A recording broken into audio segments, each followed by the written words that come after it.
Syrian തലസ്ഥാനമായ ഡമാസ്കസിലും 3 വിമാനത്താവളങ്ങളിലും ഇസ്രയേലിൻ്റെ വൻ ആക്രമണം ഉണ്ടായി. കലാപത്തിന് നടുവിൽ സിറിയയിൽ പുതിയ സർക്കാർ മുഹമ്മദ് അൽ ബഷീറിൻ്റെ നേതൃത്വത്തിൽ ഉണ്ടാകും. വാർത്തയുടെ വിശദാംശങ്ങളുമായി നമുക്കൊപ്പം പി ജെയിംസ് വരുന്നു. Good morning P James. Good morning James, ഞാൻ ഈയിടെ കേട്ടൊരു വാർത്തയാണ്, ഈ പഴങ്ങഞ്ഞി പ്രിയനാണ് എന്ന് കേട്ടിട്ടുണ്ട്. എനിക്ക് അങ്ങനെ പ്രത്യേകിച്ച് പ്രിയമില്ല എസ് കെ. പിന്നെ ഇത് ആരാണ് ഇങ്ങനെയുള്ള പഴങ്ങഞ്ഞി പുരാണം പ്രചരിപ്പിക്കുന്നത്? അത് ആരെങ്കിലൊക്കെ പറയുന്നുണ്ടാവും. സംശയമുണ്ട്. പഴങ്ങഞ്ഞിയുടെ മഹത്വത്തെ കുറിച്ച് ബിപിക്ക് അറിയാമോ? അതൊക്കെ അറിയാം. അത് നല്ല കാര്യമാണ്.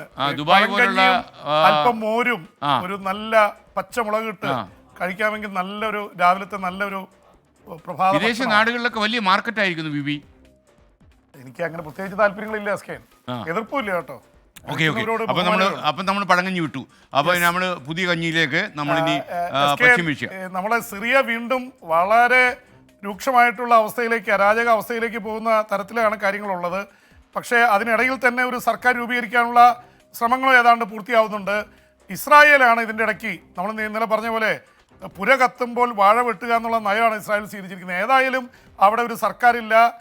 ബഷാർ അൽ അസാദ് അദ്ദേഹം റഷ്യയിൽ അഭയം തേടിക്കഴിഞ്ഞു. വിമത സേന അവിടെ പിടിച്ചടക്കുകയാണ്.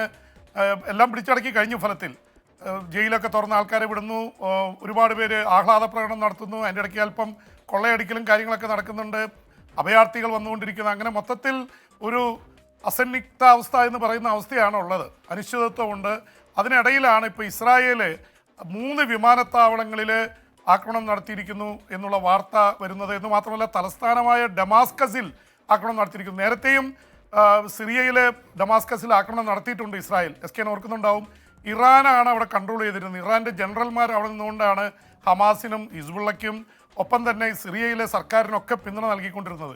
ഡമാസ്കസിലെ ഇറാനിയൻ സ്ഥാനപതിയുടെ ഓഫീസിന് നേരെയാണ് ഇസ്രായേൽ അന്ന് ആക്രമണം നടത്തിയത്. പക്ഷേ ഇന്ന് വലിയ വ്യാപകമായ ആക്രമണമാണ്. എല്ലായിടത്തും കയറി ആക്രമിക്കുകയാണ്. അതിന് അവർ പറയുന്നൊരു ന്യായം എന്ന് പറയുന്നത് ഇതൊക്കെ സൈന്യത്തിൻ്റെ കയ്യിലുണ്ടായിരുന്ന ആയുധപ്പുരകളും വിമാനത്താവളങ്ങളും യുദ്ധവിമാനങ്ങളൊക്കെയാണ്. ഇത് വിമത സൈന്യത്തിൻ്റെ കയ്യിൽ കിട്ടിയാൽ അത് ഇസ്രായേലിനെതിരെ പ്രയോഗിക്കും. അതുകൊണ്ട് പ്രീ എംപ്റ്റീവ് സ്ട്രൈക്ക് എന്ന് പറയുന്ന പോലെ മുൻകൂട്ടി അടിക്കുക എന്നുള്ള തന്ത്രമാണ് ഇസ്രായേൽ ചെയ്തുകൊണ്ടിരിക്കുന്നത്. എന്ന് മാത്രമല്ല എസ് കെ, ഗൊലാൻ കുന്നുകളിലെ ബഫർ സോൺ 1974 UN കരാർ പ്രകാരം ഉണ്ടായതാണ്. ആ ബഫർ സോണിലേക്ക് കയറി സിറിയയുടെ മണ്ണിലേക്ക് കയറിയിരിക്കുന്ന ഇസ്രായേലിൻ്റെ കരസേന ടാങ്കുകൾ ഉരുളുകയാണ്. അതിനെതിരെ ഐക്യരാഷ്ട്രസഭ തന്നെ രംഗത്ത് വന്നിരിക്കുന്നു. ഇത് 1974 UN കരാറിന് വിരുദ്ധമാണ്. ഇസ്രായേലിനെ കടുത്ത ഭാഷയിൽ അപലപിച്ചുകൊണ്ടാണ് ഐക്യരാഷ്ട്രസഭ രംഗത്ത് വന്നിരിക്കുന്നത്. ഇതൊന്നും കൂട്ടാക്കുന്നില്ല ഇസ്രായേൽ. അതിന് പ്രത്യേക കാരണമുണ്ട്. അതേക്കുറിച്ച് ഞാൻ പിന്നീട് പറയാം സ്കേൻ. അപ്പോൾ സ്വാഭാവികമായിട്ടും ഈ തരത്തിലുള്ളൊരു വലിയ ആക്രമണം ഇസ്രായേൽ നടത്തുന്നു. അമേരിക്ക IS-ന്റെ ചില പോക്കറ്റുകളിൽ, പ്രത്യേകിച്ച് വടക്ക് കിഴക്കൻ സിറിയയിലെ കുർദിഷ് പോരാളികൾക്ക് നേതൃത്വമുള്ള സ്ഥലങ്ങളിലാണ് അവർ ചെന്ന് കുർദിഷ് പോരാളികളെ സഹായിക്കാൻ വേണ്ടിയാണ്. കാരണം അമേരിക്കയുടെ ഒരു പിന്തുണയിൽ നിൽക്കുന്നവരാണ് കുർദിഷുകാർ. അവിടെ അമേരിക്കയുടെ ആക്രമണം നടക്കുന്നുണ്ട്. ഇതിനിടയിൽ ഇസ്രായേലിൻ്റെ ആക്രമണത്തിനെതിരെ അതിശക്തമായ ഭാഷയിൽ എതിർത്തുകൊണ്ട് സൗദി അറേബ്യ, ഖത്തർ അടക്കമുള്ള ഗൾഫ് രാജ്യങ്ങൾ രംഗത്ത് വന്നിട്ടുണ്ട്. ഇതൊരു തരത്തിൽ അംഗീകരിക്കാനാവില്ല ഇസ്രായേലിൻ്റെ ഈ ആക്രമണം എന്ന് പറഞ്ഞിട്ടുണ്ട്. എന്തായാലും ഇതിനിടയിൽ ഇസ്രായേൽ സിറിയയിലേക്കുള്ള തങ്ങളുടെ പ്രത്യാക്രമണം ശക്തമാക്കുകയാണെന്നുള്ള അറിയിപ്പ് ഇസ്രായേലി പ്രധാനമന്ത്രി ബെഞ്ചമിൻ നെതന്യാഹു നടത്തിയിട്ടുണ്ട് എസ് കെ എൻ. ഒപ്പം തന്നെ വരുന്ന ചില വാർത്തകൾ നമ്മളെ അത്ഭുതപ്പെടുത്തുകയും അമ്പരപ്പിക്കുന്നതാണ്. കാരണം അവിടെ ഏറ്റവും ആർക്കും കാണാൻ പറ്റാത്ത രീതിയിൽ അധോലോക അണ്ടർഗ്രൗണ്ട് ജയിലുകൾ ഉണ്ടായിരുന്നു. ആ ജയിലുകളിൽ നിന്ന് ആയിരക്കണക്കിന് തടവുകാർ പുറത്തു വന്നു. അതിൽ കുറേ പേരെ കാണാനില്ല. അവരൊക്കെ കൊല്ലപ്പെട്ടു എന്ന് വ്യക്തമായി കഴിഞ്ഞു. അതിനിടയിൽ എസ് കെ എൻ ഒരു വാർത്ത വലിയ വൈറലാവുന്നത് അവിടുത്തെ ഒരു പ്രമുഖനായിട്ടുള്ള ഒരു വ്യക്തി, അദ്ദേഹത്തെ ഇന്ന് മരണശിക്ഷ കാത്തു കഴിയുകയായിരുന്നു. അദ്ദേഹത്തിന് രാത്രിയിൽ കുറേ പേര് അങ്ങ് വരുമ്പോൾ മരണത്തിൻ്റെ കാലൊച്ചയാണ് അയാൾ കേട്ടുകൊണ്ടിരുന്നത്. അതേസമയം അവർ വന്നിട്ട് പറയുന്നത് തുറന്നിട്ട് നിങ്ങൾ സ്വതന്ത്രനായിരിക്കുന്നു. കാരണം ഈ അണ്ടർഗ്രൗണ്ട് ജയിലിൽ എന്താണ് പുറത്ത് സംഭവിക്കുന്നതെന്ന് അറിയില്ലായിരുന്നു. അദ്ദേഹത്തോട് വന്ന് പറഞ്ഞു നിങ്ങൾ സ്വതന്ത്രനായിരിക്കുന്നു. അദ്ദേഹത്തിന് വിശ്വസിക്കാൻ കഴിഞ്ഞില്ല. അദ്ദേഹം നിലവിളിച്ചോടി.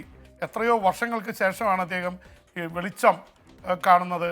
അപ്പോൾ ഒരു ദിവസം കൂടി കഴിഞ്ഞിരുന്നെങ്കിൽ അദ്ദേഹത്തിന് വധശിക്ഷ നടപ്പാക്കിയതിനെ.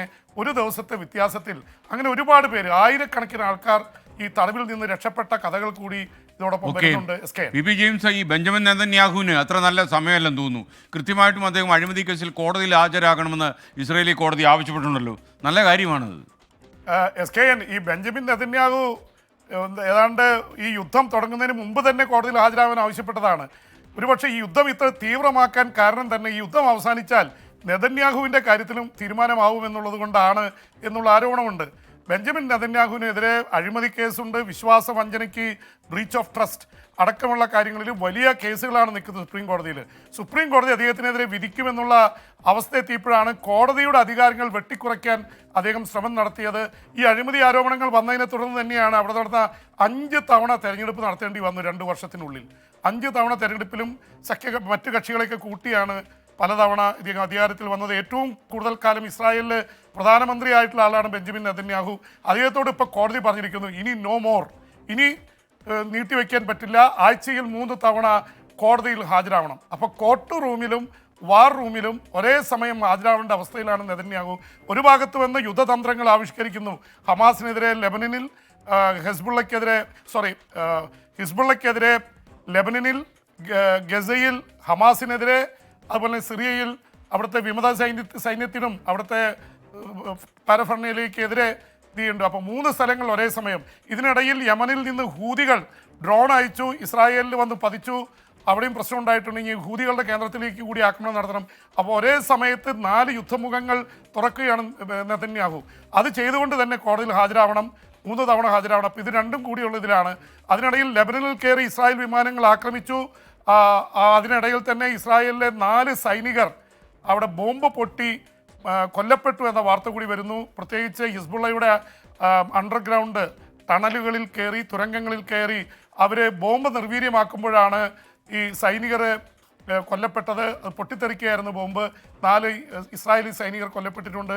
ഗസയിൽ 20-ലേറെ പേർ ഇസ്രായേലി ആക്രമണത്തിൽ കൊല്ലപ്പെട്ടിട്ടുണ്ട്. അപ്പോൾ ഈ തരത്തിൽ പശ്ചിമേഷ്യ ഇപ്പോഴും പോഞ്ഞുകൊണ്ടിരിക്കുകയാണ്. SKN. Okay, B P James, ഒരു അനുമോദനം വന്നിട്ടുണ്ട്.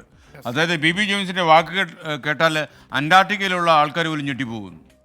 എൻ്റെ SKN എന്ത് ചെയ്യാൻ പറ്റും? ഈ സംഭവിക്കുന്ന കാര്യങ്ങളല്ലേ നമ്മൾ പറയാൻ പറ്റുമോ? ഇപ്പോൾ എന്ന് വെച്ചിട്ടുണ്ടെങ്കിൽ യുദ്ധം നടക്കുകയും ആൾക്കാർ കൊല്ലപ്പെടുകയും ചെയ്യുമ്പോഴേ അവിടെയൊക്കെ സമാധാനമാണ്, എല്ലാം സന്തോഷമായിരിക്കുന്നു, ഗുഡ് മോർണിംഗ് ഒക്കെ പറയാൻ പറ്റില്ലല്ലോ. വളരെ ദുഃഖകരമായ പരിപാടി. രാവിലെ എന്താ പറഞ്ഞേ? ഇനിയിപ്പോൾ എന്താ പരിപാടി? ഇനി ഒരുപാട് പരിപാടി ഉണ്ടല്ലോ. Thank you B P James. B P ജെയിംസിന്റെ പരിപാടിയുടെ ഘോഷയാത്ര അറിഞ്ഞു കഴിഞ്ഞാൽ ചിലപ്പോൾ നമ്മൾ നടുങ്ങിപ്പോവും. അതുകൊണ്ട് അതിലേക്ക് പോകുന്നില്ല.